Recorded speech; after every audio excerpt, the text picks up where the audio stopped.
Getting on to overdub mode in this song. If you heard the album, you know there were some other parts that weren't on basic rhythm track. I could only play one thing at a time. So, especially on the intro, there's a little melody thing that I did. So what I'll do right now, in the recording studio, you have as many tracks as you want to do these things. I'll play the little intro part. We'll stop, talk about that, and then move on to some other overdub sounds and ideas. The sound on the track is pretty straight ahead. It has a little delay, a little reverb on it. So for the intro, the lick is... and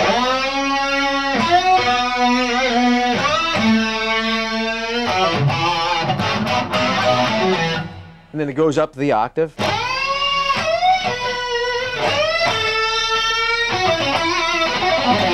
Basically, that's it.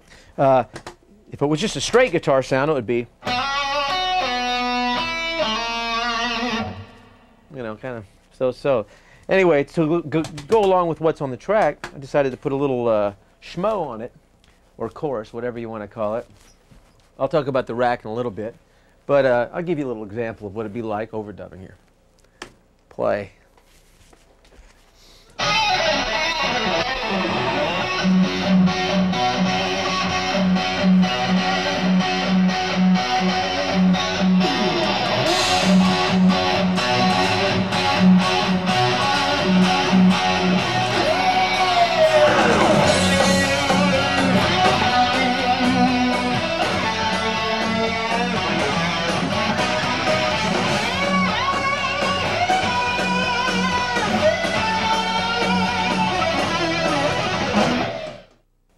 Attitude is where it's at.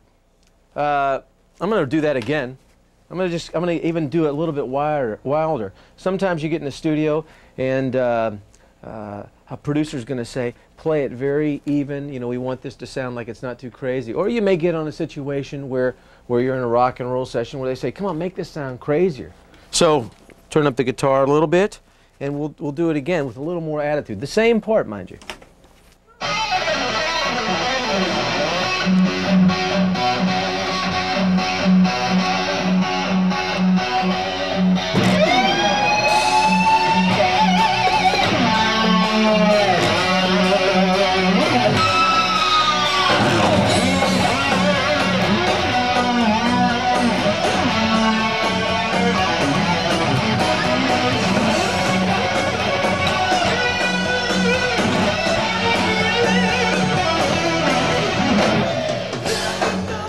So anyway, that's kind of an example of that.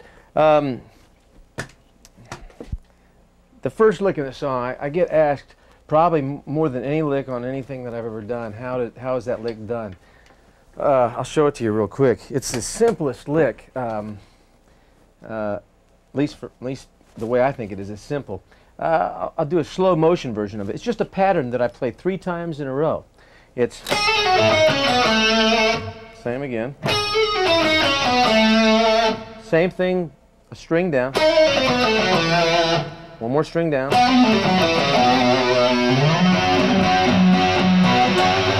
but fast.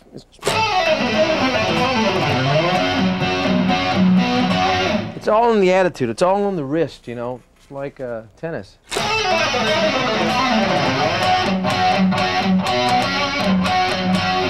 So anyway, little sideline note. You probably noticed the sound is a lot of distortion on the sound right now. When we actually recorded the record, we started the opposite way. We started with drier amps, with Les Pauls, and then built onto it with the rack sound, you know, all the cajones. So what I'm going to do now is I'm going to hook up a Les Paul to an amp that's not quite as distorted, and show you what the sound is like when I double things. It gives it more of a, like a Zeppelin type sound, especially on the chorus. If you could roll up to the chorus, usually you wind up bringing all these guitars to every session because you never know what type of situation you're going to be in, what type of sound is going to be necessary. Do you have to have all these guitars to get into sessions? No. Primarily people are going to want a person who can play, a person who gives the right attitude to a song. If you can't afford, you know, but one guitar, 2 guitars, that's fine. Don't worry about it at the beginning. If you can't have all these effects, don't worry about it. Worry about the playing, the attitude, the sound, the vibe that you get from the guitar. The rest of these things will come. When I started, I didn't have all this stuff either. What I'm doing now is I'm going, I don't know if you can see these pedals in the back here. These are my junkers, I call them. My little Boss pedals, cheap, you know, anybody can get these things. They have a great sound all their own. Oh, actually, all I'm using is a little of the delay right now. But you can notice the guitar sound now,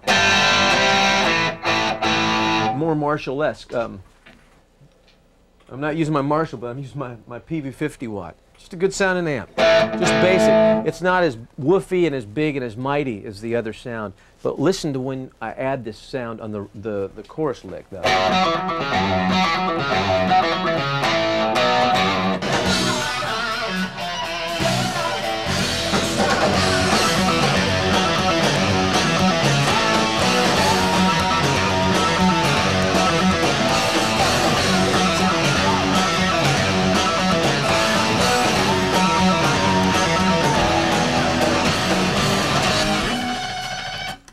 Anyway,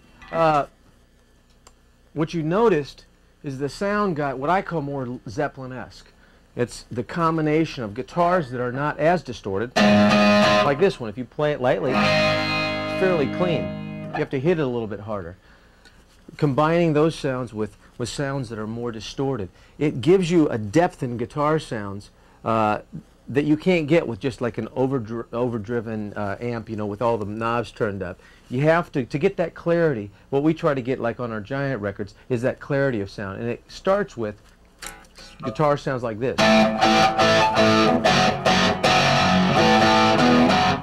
Anyway, for this song, that was my basic approach. I think I did maybe 2 or 3 clean tracks. I think I did even some cleaner than that.